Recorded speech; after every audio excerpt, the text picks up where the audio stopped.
Yes, kind of rolling. absolutely. 3 billion Was this morning's. Right, 3 billion is almost half of that, but we're talking about some of this overnight, so you're still. Absolutely. Some of them are in week longs. Some of them are in 2 week longs. 3 billion isn't a static figure of No, 7. it is a rolling number, and the 7 billion again is an estimate in a 30-day time frame. If point day started 1, about 30 days out, we will have to have and deal with about $7 billion of liquid cash. What would we do with it? And if something is resolved, let's say it's not resolved tonight, and a week from now it's resolved, we will obviously go back in and regroup and determine what kind of instruments we'll put those in. And let me just tell you what this means. And I get this is extremely complicated. Believe me, I've had a lot of learning in this whole process as well. But let me just put it to you in perspective. Last month, well, I guess we're in August now, so last June, the interest we were able to draw in for the Treasury from the state portfolio and the Illinois Funds portfolio was just about $5 million. Okay? So $5 million went into the state Treasury, which means it did not come from these nice people from Putnam County in taxes, and it became available for the Treasury as needs to be used by appropriations. So if I have to go and put it into zero, that does affect the Treasury and what may be cash available in the General Revenue Fund. How long do you keep those funds in those zero interest? Well, I mean, indefinitely. Now, of course, if that was the case, we'd have ourselves a much greater problem going on in Washington, D.C. And the funds that you are currently invested in, do they lose value as the market goes down, or are they all at set rates? When we locked in today, they were locked in today. That's for the 3 billion. Yeah, when we go in, those are locked in as a guarantee. It's kind of like going out and getting a CD. You lock in your CD at whatever interest rate it may be for whatever contractual agreement you said would be for 1 month, 2 months, 3 months. That's exactly what our people do in the investment teams of the state treasurer. When I think of portfolio, I think of the whole umbrella, but we've got a portfolio, then we've got Illinois funds, Florida Right. Highway Authority. Aren't they all part of the portfolio? Well, and let's be sensitive on how we use the words portfolio. There's what's the state portfolio.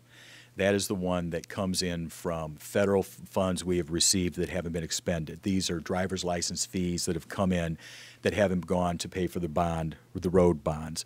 These are barber license fees that come in and have not been used yet to the Department for Monitoring Barbers. So we have 700, I think it's about 700 different accounts within the state portfolio. So people say, well, you're broke. How do you have about $10 to $11 billion? It's because it's all not going out it's dedicated funds. So that's the state portfolio. So we have our investment team there. We then have what's called Illinois funds, which is where local units of government, whether they be a city, a park district, a library district, that what we do is we administer for them so that they don't have to have their investment teams, they don't have to do the processing. So we receive in our Illinois funds, which is about 5 point something, so just under $6 billion, that we have the stewardship to work with these local units of taxing bodies to invest their monies. Now, so I've got a different investment team, but they are working hand in glove with each other to make sure that they, have that knowledge of what each other's doing. Periodically, and this morning was one of those moments, periodically, outside authorities, still under the stewardship of the Treasury, will ask us, because they've got cash available. In this case, this morning, the Toll Highway Authority had $358 million. And that's not every day we do that.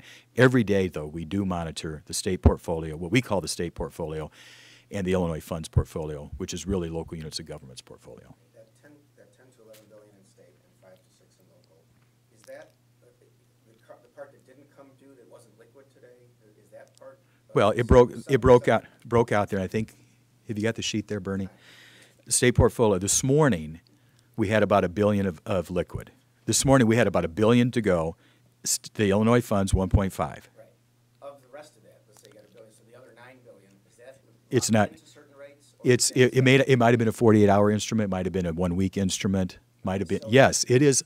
Everything has at this moment locked in at some point some type of investment. So none of them are subject to be reduced in value by the market going down until you resell them or put them somewhere else. Good point. That's what you're saying. Okay. All right. What did you think? All right. So What did you think of the plan as passed by or as proposed for Congress to pass? Do you have an opinion on? I've spent my entire morning since 5 a.m. today being very, very concerned and interested in the Illinois State Treasury. I've got a feeling we've got 2 United States Senators and a number of congressmen of this state. They're going to do the right thing. John, you had a question? You think they should vote for it? John, you got a question? The Illinois funds is on top of the 10 to 11 billion in state funds? Yes. The state portfolio is 10, fudges around some, 11. The Illinois funds is 5, and I think this morning it was 5 point something, pushing 6. So yes, there are 2 funds under the Treasury, and the Illinois funds, the local funds, is an opt-in. They pay a fee to you to manage them? Yes, there's a discount or fee, then that's what pays the operations and overheads for that part of it. And the theory is that it is less expensive in taking that fee as opposed to them having their own investment persons and the processing and so forth. So So you are not okay. telling our members of Congress which way to vote? I prefer that they not tell me how to invest the state's money, and I'm not going to tell them how to vote on bills in Congress. All right.